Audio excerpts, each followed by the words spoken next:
আসসালামু আলাইকুম, গ্রাম বাংলা অনলাইনে স্বাগতম। বাংলাদেশের জনপ্রিয় ৩টা মোবাইল ব্যাংকিং সিস্টেম ডাচ বাংলার রকেট, বিকাশ এবং নগদ। তো ৩টা লিমিট এবং চার্জ সম্পর্কে ইতিমধ্যে ভিডিও দেওয়া রয়েছে। আপনার প্রয়োজন হলে এক এক করে দেখে নেবেন। আশা করি আপনার উপকারে আসবে। তো এই ভিডিওতে আমরা বিকাশ এর লিমিট এবং চার্জ সমূহ জানার চেষ্টা করব, কিভাবে আমরা একসাথে লিমিট এবং চার্জ দেখতে পারি। সেক্ষেত্রে ট্রানজাকশনের পূর্বে চার্জ এবং লিমিট দেখে ট্রানজাকশন করা বা লেনদেন করাটা আমাদের জন্য সুবিধা হবে।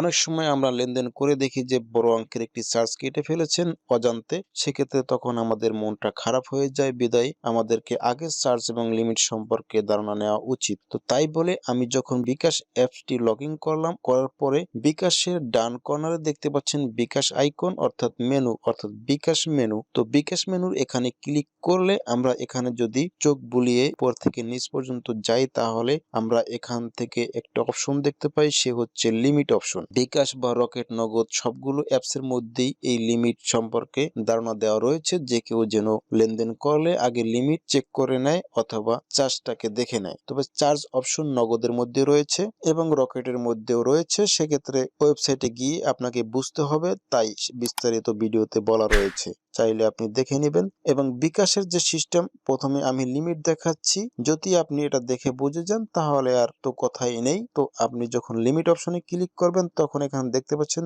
দৈনিক এবং মাসিক। প্রত্যেক দিন আপনার লিমিট কত এবং একটা মাস আপনার কতগুলি লিমিট, সেটা আপনি দেখে ট্রানজাকশন করাটা ভালো হবে। তবে আমি একবার বলে নিচ্ছি, আপনি শুনতে চাইলে শুনেন, না চাইলে স্কিপ করতে পারবেন। যেমন cash in and add money daily 5 বার করতে পারবেন, টাকার পরিমাণ 30,000 টাকা সেন্ড মানি এবং ট্রান্সফার মানি 50 বার করতে পারবেন 25,000 টাকা পর্যন্ত। পেমেন্টের ক্ষেত্রে প্রযোজ্য নয়, অর্থাৎ আনলিমিটেড করতে পারবেন। মোবাইল রিচার্জ 50 বার করতে পারবেন 10,000 টাকা পর্যন্ত। পে বিল প্রযোজ্য নয়, আনলিমিটেড। ক্যাশ আউট 5 বার করতে পারবেন 25,000 টাকা পর্যন্ত। রেমিটেন্স হচ্ছে বিদেশ থেকে টাকা পয়সা পাঠায়, সেটা হচ্ছে রেমিটেন্স। আপনি 10 বার টাকা আনতে পারবেন 1,25,000 টাকা পর্যন্ত। তো আমরা দৈনিক হিসাব দেখলাম, এবার হচ্ছে মাসিক লিমিট দেখবো। সেক্ষেত্রে ক্যাশ ইন 25 বার করতে পারবেন 2 লাখ টাকা পর্যন্ত। সেন্ড মানি, ট্রান্সফার মানি 100 বার করতে পারবেন 2 লক্ষ টাকা পর্যন্ত।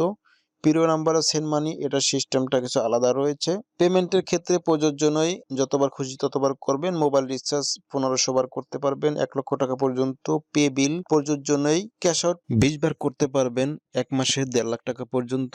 এখানে একটা কথা বলে নিচ্ছি, 20-এর উপরে শূন্য দেখতে পাচ্ছেন, তার মানে হচ্ছে আপনি যতবার করবেন সেটা এখানে দেখতে পাবেন শূন্যের এখানে। 20-এর থেকে আপনি কতবার করলেন এবং 1,50,000 টাকার মধ্যে আপনি কত টাকা করেছেন সেটা এখানে আপডেট দেখতে পারবেন। রেমিটেন্স 50টি করতে পারবেন 4,50,000 টাকা পর্যন্ত।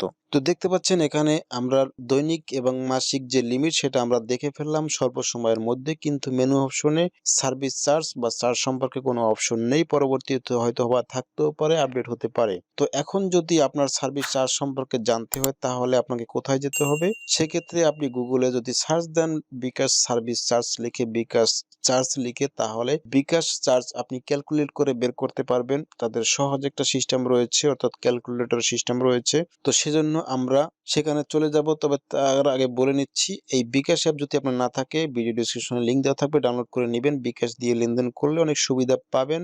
সার্ভিস চার্জ ক্যালকুলেট করার জন্য যে লিংকটি, আপনি কষ্ট করে গুগলে খুঁজতে না চাইলে ভিডিও ডেসক্রিপশনে লিংক দেওয়া থাকবে, সেখান থেকে নিয়ে নেবেন। আশা করি আপনার সহজ হবে। তো আমি যখন সেই বিকাশ সার্ভিস চার্জ অপশনে চলে আসলাম, তো এখান থেকে আমরা ক্যালকুলেট করব।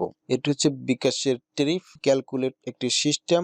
যেমন প্রথমে দেখতে পাচ্ছেন সেবা, এখান থেকে সেবা নির্বাচন করুন। তো সেবা নির্বাচন করতে গিয়ে আপনি বিকাশ থেকে যে ট্রানজাকশনগুলি করে থাকেন সেরকম এখানে সেবাগুলি রয়েছে। যেমন এখানে সেবা নির্বাচন আইকনে যদি আপনি ক্লিক করেন, তাহলে এখানে দেখতে পাবেন প্রথমে রয়েছে ওপেন অ্যাকাউন্ট। অ্যাকাউন্ট ওপেন করতে আপনার কত টাকা খরচ হবে বা হবে না সেটা দেখতে পাবেন। তারপরে হচ্ছে ক্যাশ ইন। তো এখান থেকে যদি আপনি একটা একটা করে যদি সিলেক্ট করেন, যেমন আমি এখান থেকে ক্যাশ ইন টিক দিলাম। যখন আমি এখান থেকে ক্যাশ ইন টিক দিলাম, দেখতে পাচ্ছেন যে নো চার্জ অ্যাপ্লিকেবল ফ্রি, অর্থাৎ ক্যাশ ইন করতে কোনো খরচ নেই, ক্যালকুলেশন করে সে বলে দিল। এখন যদি আমি এখান থেকে সেন্ড মানি টু *247# অর্থাৎ ইউএসএসডি সিস্টেমে যদি আপনি সেন্ড মানি করেন, এটা যদি আমি এখান থেকে সিলেক্ট করি, করার পরে এখন হচ্ছে আমি ক্যালকুলেট করব কত টাকা সেন্ড মানি করব। আমার 1000 টাকায় কত টাকা খরচ হবে সেটা আমি দেখে নিব। তবে 1000 টাকা আমি যদি এখানে লিখি অ্যামাউন্ট অপশনে, তারপরে নিচে দেখতে পাচ্ছেন ক্যালকুলেট একটি বাটন রয়েছে। এখানে যদি আমরা টাচ করি তাহলে দেখতে পাচ্ছেন যে 1000 টাকা যদি আমি সেন্ড মানি করি *247# ডায়াল করে, তাহলে 5 টাকা চার্জ কাটবে। সে কিন্তু ক্যালকুলেট করে বের করে দিল 5 টাকা চার্জ কাটবে। এভাবে করে করে আপনি এক এক করে এখানে যে অপশনটি আপনার প্রয়োজন হয় জানার, যেমন এখন আপনি ক্যাশ আউট করবেন এটিএম থেকে, তাহলে আপনি এখান থেকে ক্যাশ আউট ফ্রম এটিএম এইটাকে সিলেক্ট করবেন। করার পরে আপনি কত টাকা ক্যাশ আউট করবেন, মনে করেন যে 1000 টাকা। 1000 টাকা যদি এটিএম থেকে ক্যাশ আউট করার এখন অপশন দেখাচ্ছে না, 3000 টাকা দিলে দেখাবে।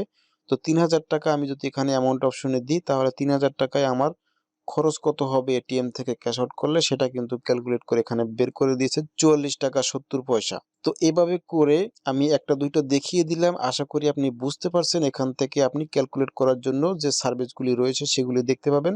সার্ভিস মেনু এখানে বসাবেন এবং আপনার অ্যামাউন্ট বসাবেন, কত টাকা আপনি সে ট্রানজাকশন করতে চান সেটা বসাবেন। তাহলে ক্যালকুলেটে চাপ দিলে আপনি চার্জ দেখতে পাবেন।